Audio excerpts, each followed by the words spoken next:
Wa qauluhu, dan adapun firman Allah alhamdulillah, itu hamdun adalah pujian ghairu mutanahin, yang tidak ada habisnya. Jadi kata Imam Fakhruddin Ar-Razi, nikmat yang Allah berikan kepada kita itu ada batasnya. Berapa sih lamanya kita hidup, ya kan? Nikmat kita itu ya kita dapetin pas hidup itu aja. Termasuk dalam hal ini ibadah ya. Kita bisa beribadah kepada Allah itu juga nikmat ya. Nah, tapi itu ada batasnya. Sementara lafaz alhamdulillah itu pujian yang tidak ada batasnya. Ketika kita mati akan ada orang lain yang mengucap alhamdulillah. Misalnya anak kita gitu ya. Nanti anak kita meninggal, ada juga yang mengucap alhamdulillah, cucu kita, terus saja gitu. Jadi alhamdulillah itu nggak ada putus-putusnya. Sementara nikmat kepada kita, ya kita sebagai manusia, sebagai sosok individu, itu ada batasnya. Kalau kita mengucap alhamdulillah itu sama artinya kita mengabadikan persiapan nikmat yang sekarangnya fana, yang harusnya rusak, kelak nanti jadi abadi. Jadi misalnya gitu ya, kita di depan makanan nih, kita doa misalnya alhamdulillahilladzi at'amana wa saqona wa ja'alna minal muslimin. Ya Allah, alhamdulillah segala puji alladzi bagi zat at'amana yang telah memberikan saya makan, wa saqona dan memberikan saya minum, wa ja'alna minal muslimin dan menjadikan saya orang muslim. Ini fana nih makanan depan kita. Fana dia, tapi nanti makanan ini kelak nanti dengan lafaz alhamdulillah jadi abadi di surga. Paham maksudnya ya? Ini gampang ini. Makanan yang aslinya fana, ketika kita alhamdulillahin, itu menjadi abadi di surga. Dan ini bukan makanan doang ya, semua ya, semua nikmat Allah yang kita alhamdulillahin itu menjadi password untuk keabadiannya di surga. Nah, jadi nikmat yang Allah berikan, rahmat yang Allah berikan, kebaikan yang Allah berikan, itulah yang mewajibkan kita untuk bersyukur. Kalau menurut ulama tasawuf yang lebih dalam lagi, sebagai ta'abbudi, penghambaan diri kita kepada Allah. Sampai-sampai Imam Abu Yazid Al-Bustami itu suatu ketika nangis, jangan-jangan saya ibadah ini karena pengen dapat nikmat-nikmat dunia, karena saya pengen dapat surga. Bagaimana andai kata Allah nggak nyiptain nikmat-nikmat dunia, nggak nyiptain surga, apakah saya masih tetap menyembahnya? Apakah saya masih tetap beribadah kepadanya? Nah, ini tingkat tinggi nih Pak. Saking mikir itu nangis beliau. Ya untungnya kita nggak ngerti apa-apa kan, dia cengenges aja kan. Jadi ada baiknya juga, jadi orang bodoh tuh tapi nggak kepikiran. Tuh kalau ulama tuh mikir sampai segitunya Pak. Jadi jangan sok-sokan langsung ke Allah. Allah sendiri aja nyontohin kita itu butuh makhluk. Sampai-sampai masalah hidayah, Allah mengutus Rasul. Emang nggak bisa Allah bikin langsung untuk orang dapat hidayah? Bisa. Emang gak bisa Allah bikin tuh orang kafir langsung jadi muslim? Bisa. Pertanyaannya kenapa Allah kirim utusan? Kenapa Allah kirim nabi? Kenapa Allah kirim rasul? Karena Allah ngajarin kita bahwa manusia itu urusannya sama manusia ya, kita sebagai makhluk urusannya sama makhluk. Nanti kita meninggal juga diurus sama makhluk. Hatta ila yaumil kiamah, sampai kita di hari kiamat juga berurusan sama makhluk. Siapa yang kita minta syafaatnya? Nabi Muhammad Sallallahu Alaihi Wasallam. Jadi kan lompat langsung ke Allah, wah Quran hadis, nggak perlu belajar kitab. Itu justru malah keangkuhan, malah kesombongan. Karena Allah justru mengajarkan kita step by step.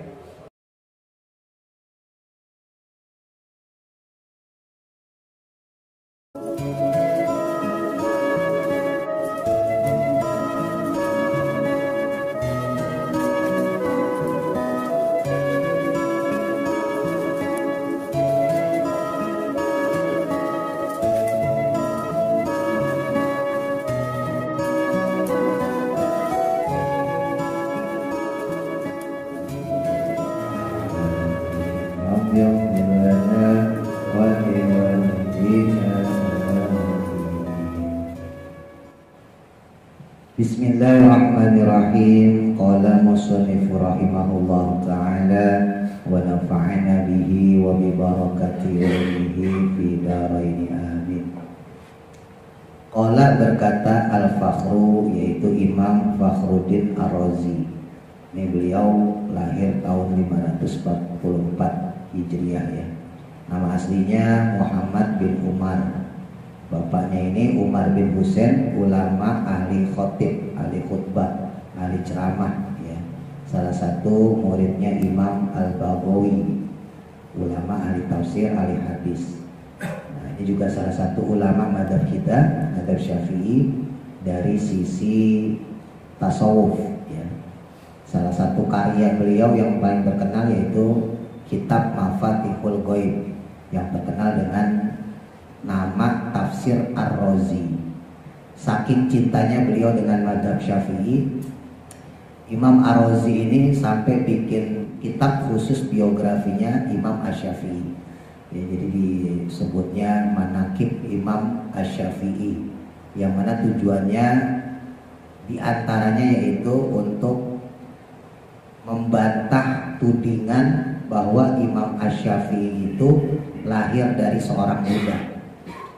Nah, berkat penelitiannya Imam Fakhruddin Ar-Razi ini diketahui ternyata Imam Syafi'i itu merupakan keturunan dari suku Quraisy. Jadi bapaknya Imam Syafi'i Idris ya. Imam Syafi'i itu namanya Muhammad ya, Muhammad bin Idris bin Abbas Asy-Syafi'i. Nah, itu ternyata masih kalangan suku Quraisy. Jadi diambil dari Bani Muthalib ya, Bani Muthalib.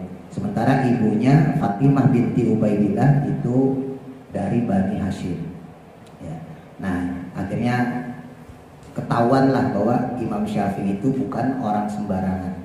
Karena di zamannya saat itu Imam Syafi'i sendiri banyak dituding sama orang ya, banyak difitnah, sampai-sampai yang paling parah itu yaitu beliau dinasabkan kepada seorang budak.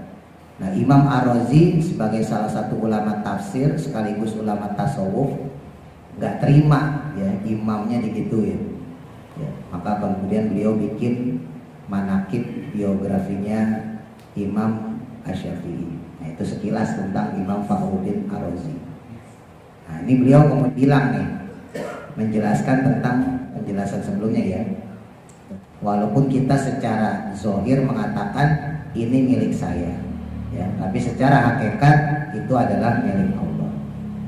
Qala berkata Al-Fakhru, yaitu Imam Fakhruddin Ar-Razi, hauna di sini itu daqiqatun, ada hal yang penting, ukhra yang lain, ada hal penting lainnya menurut beliau. Wahya yaitu anna ni'amallahu ta'ala, bahwa sesungguhnya nikmat-nikmatnya Allah Ta'ala alal abdi, atas hamba, fit dunia, di dalam dunia, itu mutanahiyatun, ada habisnya, ada selesainya. Wa qauluhu, dan adapun firman Allah alhamdulillah, itu hamdun adalah pujian, ghairu mutanahin, yang tidak ada habisnya.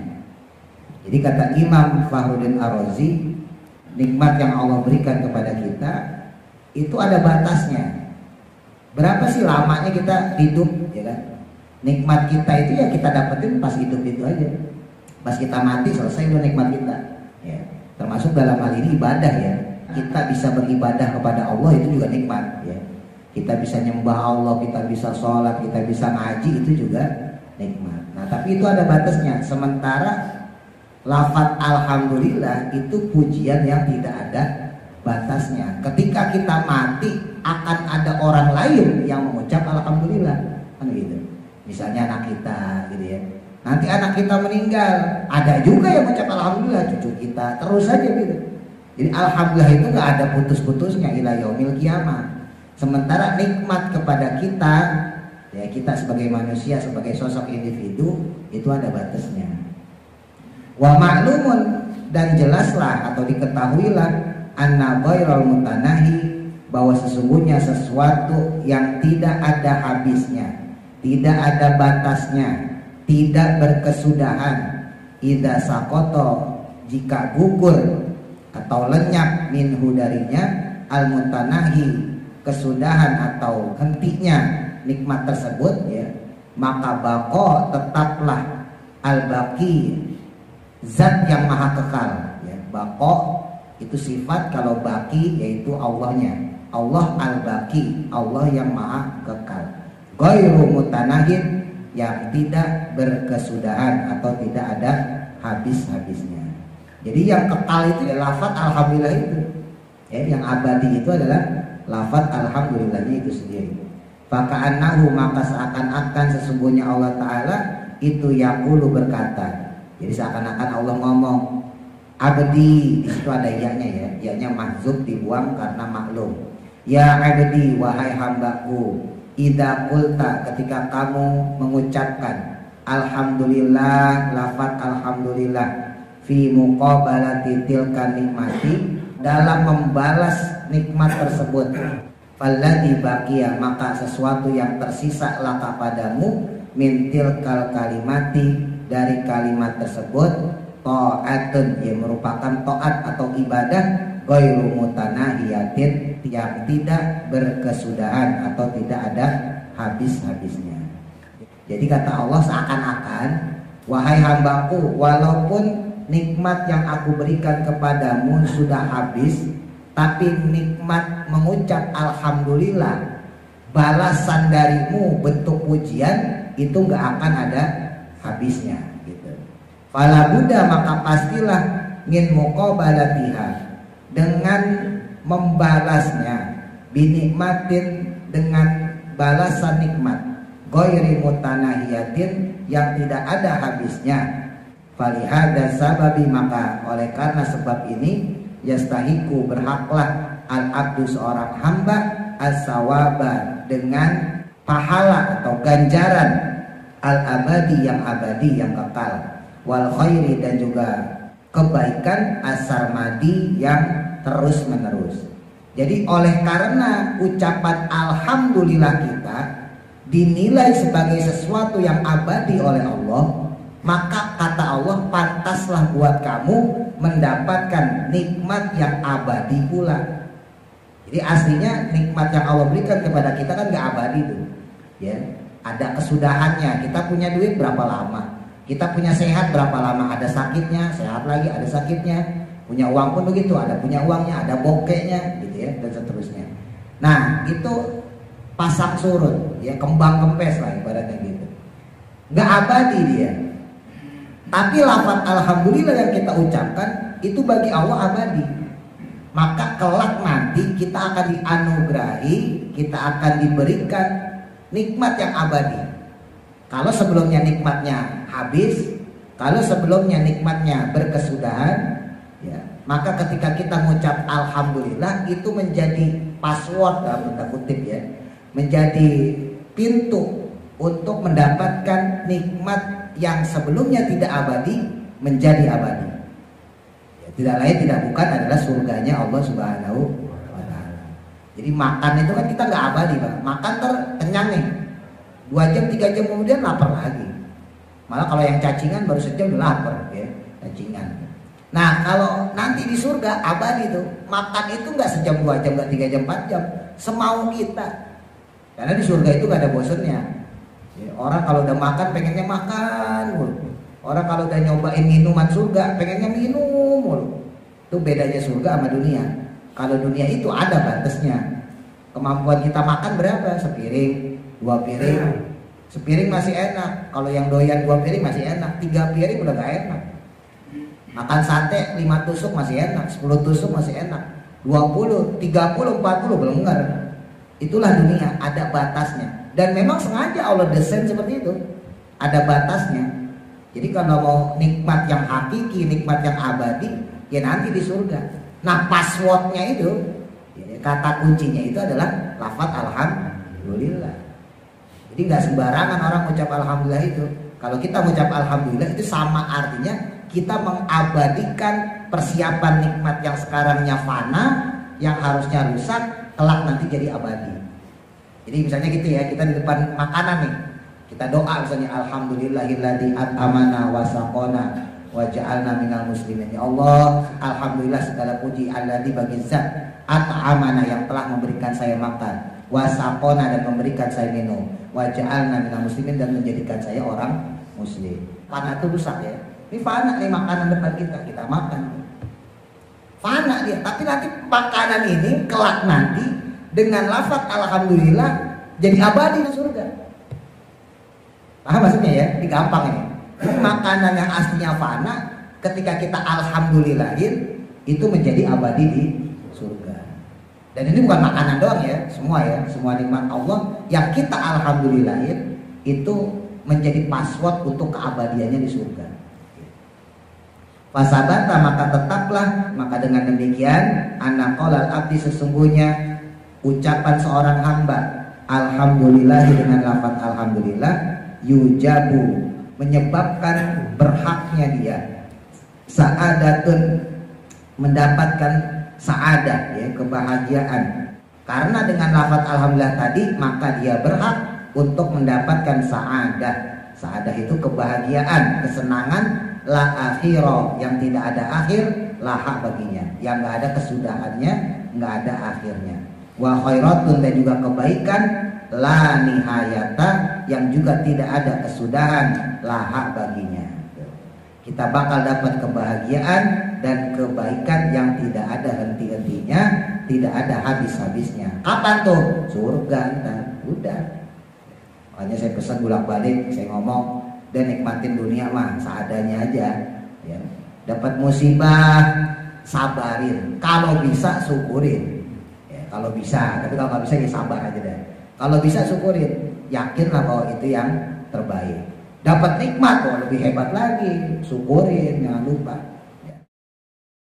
Berapa lama sih kita itu sayang kalau nggak disabarin, gitu. Sayang kalau nggak disyukurin. Sementara lafaz alhamdulillah, rasa nerima kita atas takdir Allah, dikasih susah misalnya, ketika kita dikasih sakit misalnya, ketika kita dikasih kesulitan ekonomi, sosial dan sebagainya, itu nggak sebanding dengan apa yang Allah persiapkan nanti di surga buat kita. Kan sayang Pak, Allah udah nyiapin kita istana, Allah udah nyiapin kita makanan minumannya lezat-lezat, macam-macam tuh. Itu dipersiapkan sama Allah. Ya, dengan catatan kita harus nerima takdir Allah. Kita harus banyak-banyakin alhamdulillah. Kita harus banyak-banyakin syukur. Nah gara-gara kita kagak syukur, gara-gara kita kagak alhamdulillah, peluang istana kita, peluang pelayan-pelayan bidadari, makanan minuman yang Allah persiapkan buat kita bisa hilang. Gara-gara di dunia yang cuma berapa lama.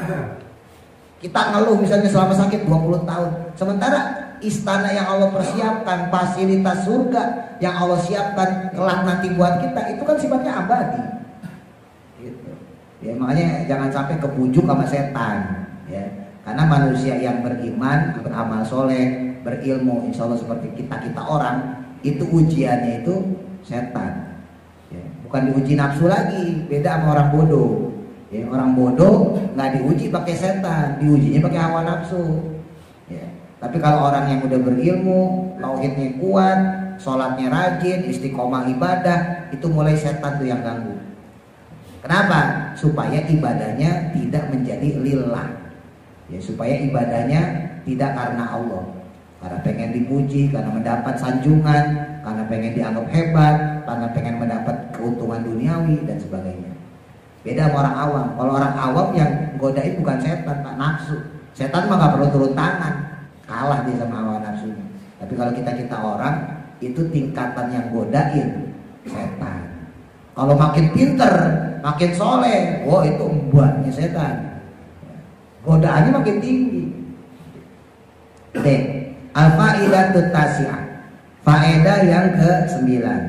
La syakka, maka tidak diragukan lagi, gak ada keraguan, innal wujuda, sesungguhnya sesuatu yang wujud atau yang ada itu khairun, lebih baik, minal adami, dari yang tidak ada. Ada itu tentu lebih baik daripada yang tidak ada. Ada duit itu lebih baik daripada tidak ada duit. Gampangnya gitu ya. Ini secara gampangnya dulu. Ada makanan itu lebih baik daripada tidak ada makanan. Wadalilu, dan adapun dalil alaihi, atasnya, atas hal tersebut, anna kulla maujidin, sesungguhnya setiap yang maujud, maksudnya makhluk ya, kita nih makhluk yang wujud, yang ada, hayyin, yang hidup, fa innahu, maka sesungguhnya yang demikian itu yukrahu, enggan atau tidak mau, adamu nafsuhu, dengan ketiadaan dirinya, atau meninggal maksudnya ya, atau mati di sini. Ada itu lebih baik daripada tidak ada. Jadi dalilnya gampang.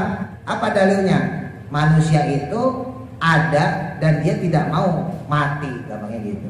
Kalau dia mati kan berarti nggak ada ya. Nah, manusia itu nggak mau mati. Maka ketika manusia nggak mau mati itu adalah suatu fakta dari teori bahwa ada itu lebih disukai daripada tidak ada, gampangnya begitu. Walaula annal wujuda, maka jika tidaklah sesungguhnya makhluk yang wujud itu khairun lebih baik minal adami dari yang tidak ada. Wa illa, dan jika tidak lama kana, maka yang ada kazalikan seperti hal demikian tersebut. Jadi jika ada atau jika wujud itu kalah dengan mati, ya jika mati itu lebih baik daripada hidup, maka kita tentunya akan lebih mengharap kematian kan gitu.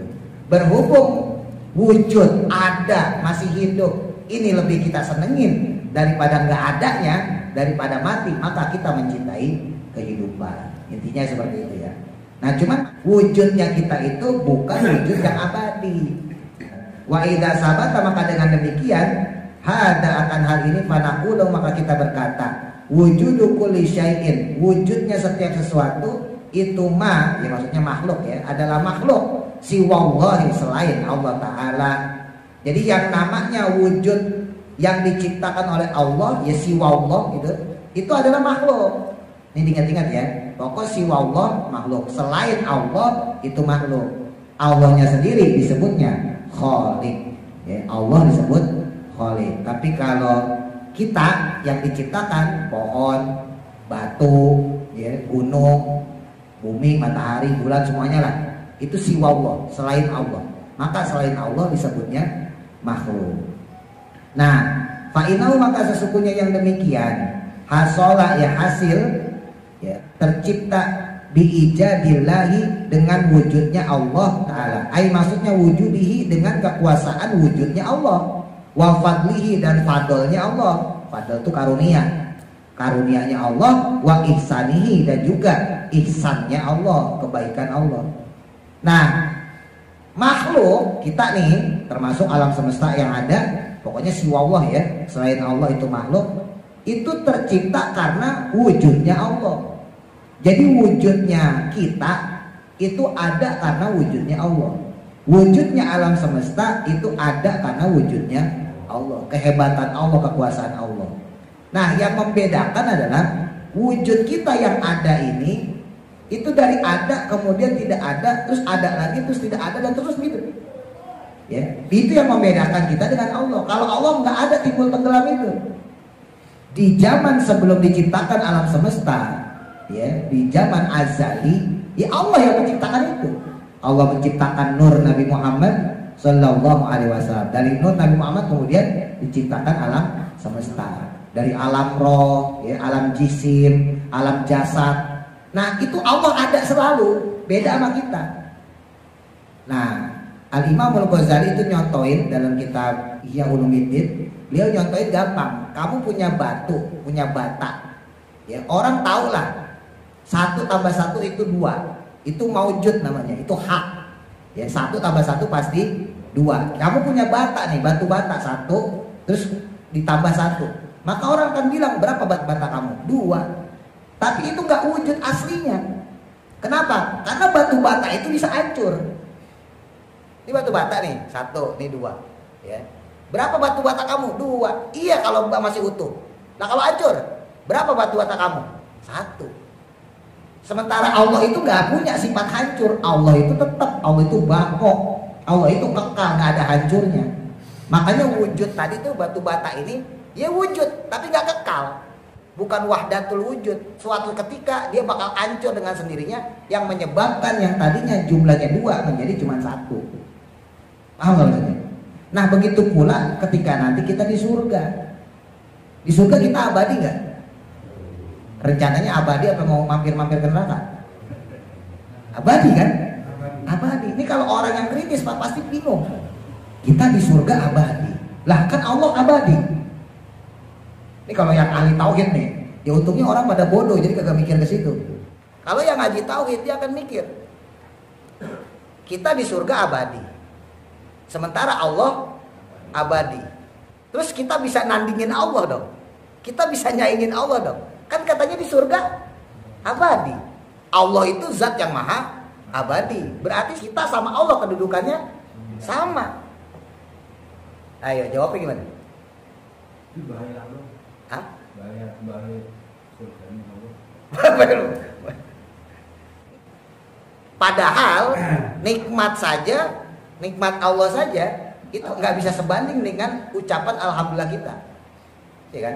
Padahal nikmat Allah yang Allah berikan kepada kita saja itu tidak sebanding dengan lafaz alhamdulillah yang kita ucapkan. Masa zatnya Allah sama kita, Allah abadi terus kita di dalam surga abadi juga?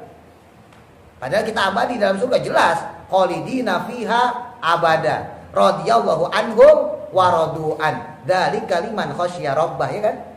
Khalidina fiha abada, mereka akan masuk ke dalam surga abadi. Radhiyallahu an. Ya. Jadi kita nanti di surga itu abadi karena diabadikan. Dibuat abadi. Sementara Allah abadi dengan zatnya sendiri. Artinya bisa aja ya. Siapa tahu nih, namanya juga dugaan. Bisa aja nanti di surga Allah nawarin kepada kita. Kamu mau balik lagi gak ke dunia? Yuk kita bikin ulang baru. Bisa gak? Bisa aja loh Allah. Allah kan suka-suka. Atau sebaliknya, ya udah kalau kalian mau tetap di sini udah. Beda sama Allah. Allah lah yang menentukan itu semua. Jadi abadinya Allah itu tidak ada yang mengabadikan. Kan jelas qul huwallahu ahad. Allah Maha Esa. Allah gak ada yang menandingi.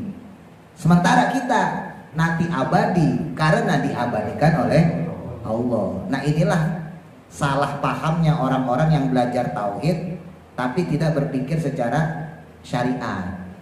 Dia nganggapnya, loh kok terus abadi di surga? Berarti saya Tuhan. Akhirnya ya udah gak usah sholat, cukup dalam hati aja ingat Allah, ingat Allah, ingat Allah, ingat Allah. Kan juga nanti di surga ingat Allah, ingat Allah. Itu bahayanya kalau belajar tauhid kagak belajar syariat.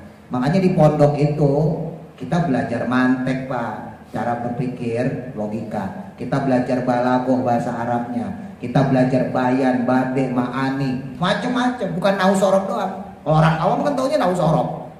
Padahal ilmu bahasa Arab itu bukan cuma nahu sorob. Ya. Ilmu bahasa Arab itu banyak selain nahu sorob. Nahu sorob itu yang paling bawah bahasa gitu. Paling bawah, atasnya ada lagi. Mantek, balaghah, bayan, bade, ma'ani, macam-macam. Untuk apa tuh? Supaya menangkap suatu kalimat, untuk menangkap suatu dalil enggak salah. Karena ketika menangkap suatu dalil salah, memahami suatu kalimat baik itu dalam Quran maupun hadis kok salah, itu imbasnya pada tauhid. Efeknya langsung tauhid. Masih mending kalau syariat yang salah. Bapak sholat salah masih mending. Tapi kalau udah tauhid yang salah, cacat. Makanya dalam kitab Al-Majalisus Saniyah, untuk tauhid orang itu nggak boleh taklid. Taklid itu ngikutin. Beda sama sholat, beda sama zakat, beda sama ngaji. Ya. Jadi kalau untuk syariat, untuk fikih kita boleh taklid. Ngeliatin orang sholat, oh begitu caranya. Oh puasa itu begini. Oh sholat tarawih begini. Oh zakat begini. Boleh taklid. Ngeliat dulu orang. Tapi kalau dalam tauhid, iman, nggak boleh kita ngeliat orang. Harus yakin dengan diri sendiri. Kenapa kamu beriman? Ya karena Allah Tuhan saya. Kenapa kamu percaya kepada Allah? Karena Allah yang menciptakan alam semesta ini. Kenapa kamu sholat, zakat, puasa dan sebagainya? Karena itu adalah perintah Allah. Nah itu tauhid. Nggak boleh taklid. Nggak boleh ngikutin orang. Kenapa kamu nyembah Allah? Ya soalnya Pak Ustadz pada nyembah Allah sih. Jadi saya ikut aja. Kagak bisa begitu. Gimana ceritanya? Jadi ada titik batas antara tauhid dengan syariat. Makanya ketika syariat rusak masih mending. Tapi kalau tauhid yang rusak, lah itu bahaya. Syariatnya rusak, tauhid masih bisa diterima. Tapi kalau tauhidnya rusak, syariat juga kagak bisa diterima. Jadi jangan dikira belajar tauhid apa cuma belajar tentang Allah doang. Malaikat nggak begitu. Itu kan pelajaran anak bocah. Kalau bocah mah iya. Ya cuma penting tahu rukun iman, rukun Islam gitu. Kalau udah tua ya enggak di-upgrade. Gitu. Nah, balik lagi ya. Jadi bicara masalah wujudnya Allah, yaitu wujud yang tanpa ada penciptanya. Sementara kita wujud karena ada penciptaan. Pun ketika nanti kita abadi di surga, itu karena diabadikan oleh Allah. bukan karena kemauan kita sendiri, ya, tapi diabadikan oleh Allah, dibuat abadi. Sementara Allah abadi dengan zatnya sendiri, dengan kekuasaannya sendiri. Titik. Waqad sabata, dan kemudian maka telah jelaslah juga, ya, innal wujuda, sesungguhnya wujud itu nikmatun, adalah suatu nikmat. Maka dengan demikian wujudnya kita ya suatu nikmat. Fasabata, maka dengan demikian pula annahu, bahwa sesungguhnya la maujuda, tidak ada makhluk yang maujud, yang wujud. Maujud itu sama sama wujud, ya, ada artinya. Fi alamil arwahi, dalam alam arwah, wal ajsami, dan alam jisim. Alam jisim itu alam nyata, lawan dari alam arwah. Wal ulwiyati, dan juga alam atas, ya, maksudnya langit. Wasufliyati, dan juga alam bawah, maksudnya perut bumi. Illa, kecuali walillahi, bagi Allah lah, atau milik Allah lah, alaihi, padanya, nikmatun, nikmat, wa rahmatun, dan rahmat, wa ihsanun, dan kebaikannya. Jadi baik di alam arwah, baik di alam jisim, baik di alam atas, alam bawah, semuanya adalah milik Allah. Jadi Allah lah yang mengatur itu semua. Wa nikmatu, dan adapun nikmat, wa rahmatun, dan rahmat, wa ihsanu, dan ihsan. Ihsan itu tadi, ya, kebaikan. Itu mujibatun, ya, mewajibkan lil hamdi, untuk memuji, wa syukri, dan bersyukur. Jadi nikmat yang Allah berikan, rahmat yang Allah berikan, kebaikan yang Allah berikan, itulah yang mewajibkan kita untuk bersyukur. Nah, kalau menurut ulama tasawuf yang lebih detail lagi, Pak, lebih dalam lagi, sebagai ta'abudi namanya. Ta'abudi itu penghambaan diri kita kepada Allah. Sampai-sampai Imam Abu Yazid Al-Bustami itu suatu ketika nangis 3 hari 3 malam, keluar sholat doang, Pak. Sholat jamaah doang. Habis sholat ngurung diri di kamar, cuma minum air putih selama 3 hari 3 malam. Sampai badannya kurus, ditanyain sama muridnya, wahai imam, apa yang sedang kau pikirkan? Beliau mikir, jangan-jangan saya ibadah ini karena pengen dapat nikmat-nikmat dunia. Jangan-jangan saya ini ibadah karena saya pengen dapat surga. Bagaimana andai kata Allah nggak nyiptain nikmat-nikmat dunia? Bagaimana andai kata Allah nggak nyiptain surga? Apakah saya masih tetap menyembahnya? Apakah saya masih tetap beribadah kepadanya? Nah, ini tingkat tinggi nih, Pak. Jadi beliau sampai ngomong kayak gitu. Saking mikir itu nangis beliau. Ya untungnya kita nggak ngerti apa-apa kan, dia cengenges aja kan. Jadi ada baiknya juga. Jadi orang bodoh tuh udah megang pikiran. Tuh kalau ulama tuh mikir sampai segitunya, Pak. Ya, dalam keheningan malam, ya introspeksi diri, muhasabah, dia mikir.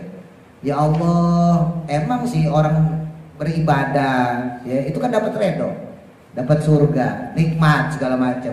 Nah pertanyaannya kan, andai kata itu nggak ada semua, nikmat dari Allah nggak ada, surga dari Allah nggak ada, fasilitas dari Allah nggak ada semua itu. Tapi Allah tetap nyuruh kita beribadah, tapi Allah tetap nyuruh kita menyembah Allah. Pertanyaannya, apakah itu tetap kita lakukan? Jangan-jangan kita selama ini nyembah Allah, beribadah kepada Allah, tujuannya bukan karena ridho Allah, walaupun tidak salah ya, untuk menambah pahala, untuk surga. Tapi kalau secara hakikat tujuannya udah belok jadinya. Nah itu yang sampai ditangisin sama Imam Abu Yazid Al-Bustami. Ya kita mah nggak nyampe ke situ, berat. Nah, kita mikirin utang aja pusing udah. Wa idza qala, maka ketika berkata seorang al-abdu hamba, seorang hamba kalau dia ngomong alhamdulillah, falaisa muraduhu, maka bukanlah maksudnya itu alhamdulillahi adalah alhamdulillah alla ni'ami, atas berbagai nikmat, al-wasilati, yang sampai ilayya kepadaku. Jadi kalau ada orang kok ngomong alhamdulillah, itu maknanya bukan cuman segala puji bagi Allah yang telah memberi nikmat padaku. Bukan sampai di situ, tapi balil murad, tetapi maknanya adalah alhamdulillah, segala puji bagi Allah, alla ni'ami, atas berbagai nikmat, as-sadirati, yang diberikan minhu darinya. Tapi ketika kita mengucap alhamdulillah, justru lafaz alhamdulillah itu bermakna seakan-akan segala puji bagi Allah atas segala nikmat yang diberikan olehnya. Jadi alhamdulillah itu bukan segala puji bagi Allah atas nikmat yang Allah berikan pada saya, yang Allah berikan pada saya, bukan. Tapi alhamdulillah itu maknanya alhamdulillah segala puji bagi Allah yang telah memberikan nikmat pada semua. pada semua makhluk yang siwa Allah tadi. Jadi walaupun kita mengucapnya alhamdulillah satu orang kita doang, tapi itu hakikatnya enggak, itu semua nikmat yang diberikan oleh Allah kepada makhluknya. Ini sambungan pelajaran kemarin, makanya pahalanya orang mengucap alhamdulillah kagak satu. Ya apalagi kemarin sempat saya singgung, ulama-ulama aja doanya tuh alhamdulillah dibanyakin, Pak. Alhamdulillahirabbil alamin, hamdan syakirin, ya kan? Hamdan na'imin, alhamdulillahilladzi apa gitu ya, alhamdulillah apa. Baru doa deh. Jadi pujian kepada Allahnya banyak. Nah kalau kita enggak, kalau doa alhamdulillahirabbil alamin, tok udah itu dong. Doanya yang banyak, ya Allah saya minta ini, saya minta itu. Muji Allahnya dikit, doanya yang banyak. Jadi kagak apa-apa. Cuma seharusnya pujian kepada Allahnya yang lebih banyak. Waqad bayana, dan juga telah kami terangkan, kata musannaf kita ya Kiai Yasin Asmuni, ya anna an amahu, bahwa sesungguhnya nikmatnya Allah ya, wasilun, itu sampai dengan merata, ila kullima, kepada setiap makhluk, siwahu, selainnya. Jadi nikmat itu sendiri merata dibagikan sama Allah kepada hamba-hambanya, kepada makhluk-makhluknya. Faidah qala, maka ketika berkata al-abdu, seorang hamba, alhamdulillah, lafaz alhamdulillah, karena maka adanya maknahu, makna alhamdulillah tadi, ala inhami, yaitu segala puji bagi Allah atas berbagai nikmat-nikmatnya, nikmat-nikmat Allah, ala kulli makhlukin, atas setiap makhluk, khalaqahu, yang Allah menciptakannya, wa ala kulli muhdasin, dan juga atas nikmat kepada setiap hal atau perkara, ada sahu, yang Allah menciptakannya, yang Allah menjadikannya. Itu semuanya dialhamdulillahin. Min nurin, baik dari cahaya, Allah nyiptain makhluk dari cahaya berupa malaikat ya. Dari yang berupa cahaya, wa zulmatin, ataupun berupa kegelapan, wa sukunin, dan juga yang diem ya. Batu tuh diem tuh ya. Itu batu juga ngucap alhamdulillah, Pak, jangan salah.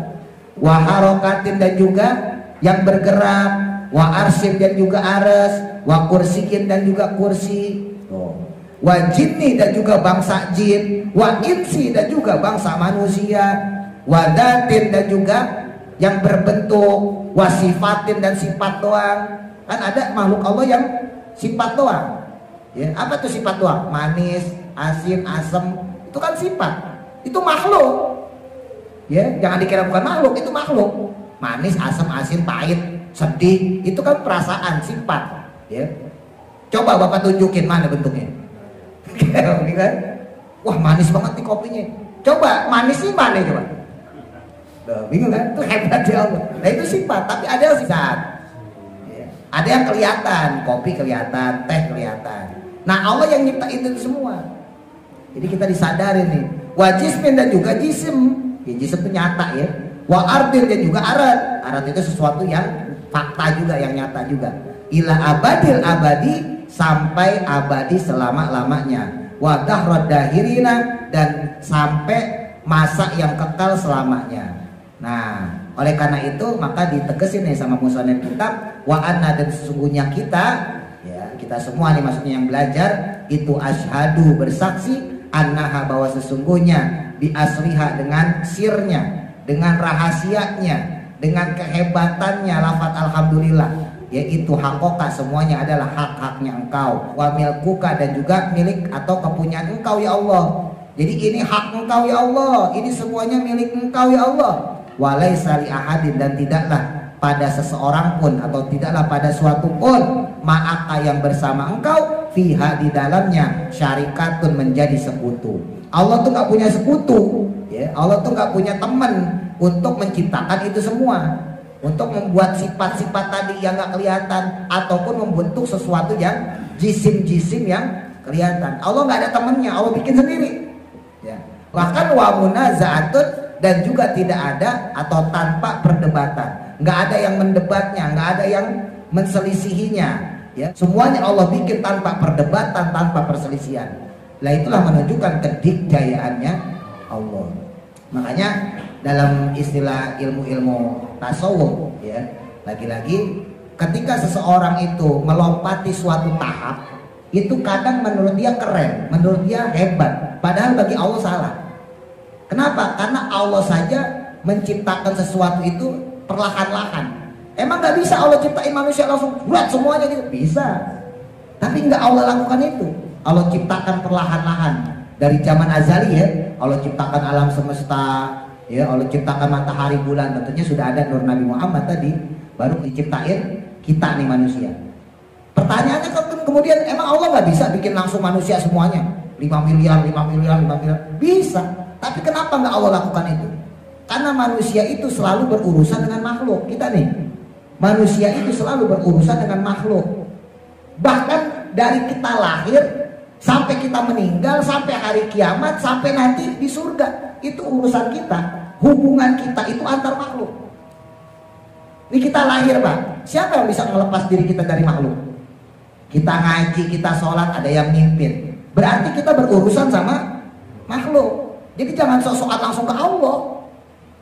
Allah sendiri aja nyontohin kita itu butuh makhluk. Sampai-sampai masalah hidayah, Allah mengutus Rasul. Tilka rusulu faddalnu alaihim ba'dum 'ala ba'd. Allah mengutus Rasul, Allah mengutus Nabi untuk masalah hidayah. Pertanyaannya, emang gak bisa Allah bikin langsung untuk orang dapat hidayah? Bisa. Emang gak bisa Allah bikin tuh orang kafir langsung jadi muslim? Bisa. Pertanyaannya kenapa Allah kirim utusan? Kenapa Allah kirim nabi? Kenapa Allah kirim rasul? Karena Allah ngajarin kita bahwa manusia itu urusannya sama manusia. Ya, kita sebagai makhluk urusannya sama makhluk. Nanti kita meninggal juga diurus sama makhluk. Hatta ila yaumil kiamah. Sampai kita di hari kiamat juga berurusan sama makhluk. Siapa yang kita minta syafaatnya? Nabi Muhammad Sallallahu Alaihi Wasallam. Jadi kadang-kadang melompat. Saya ulangi deh, ini teorinya. Kadang-kadang melompat langsung ke Allah. Wah saya begini, Quran hadis, nggak perlu belajar kita. Itu justru malah keangkuhan, malah kesombongan. Karena Allah justru mengajarkan kita step by step. Makanya masyhur dalam kaidah orang belajar, ya, man ta'allama, siapa orang yang belajar di ghairi syaikhin, dengan tanpa syekh, dengan tanpa ustaz, ya, tanpa guru, dengan tanpa yang membimbing, fasyaikhuhu syaitan, maka syekhnya, ustadznya, gurunya adalah setan. Itu artinya apa? Manusia butuh manusia. Urusan kita makhluk sama makhluk. Nah, jadi dalam menyikapi nikmat ya, segala macam hamad ya, itu ada orang yang bisa kemudian tawadu. Oh iya, berarti saya butuh makhluk. Sebagaimana sabda Nabi, man lam yaskurin nas lam yaskurillah. Man, siapa orang lam yaskurin nas, yang dia tidak berterima kasih pada manusia, lam yaskurillah, maka dia tidak berterima kasih pada Allah. Pembahasannya kemarin sebelumnya ya. Nah, orang itu kemudian makin tawadu, makin tadoru, makin khusyuk. Tapi ada orang yang tajahul, bodoh amat, yang penting nikmat gua makan, nggak ada nikmat yang mersulok gitu kan, ngekundumel, ada nikmat gua makan gak bagus sekali, bodoh amat. Ada yang tajahul. Nah, yang bahaya ini yang ketiga nih, yang takabur. Nikmat yang dia ucapkan bukan untuk memuji Allah, tapi untuk meninggikan dirinya.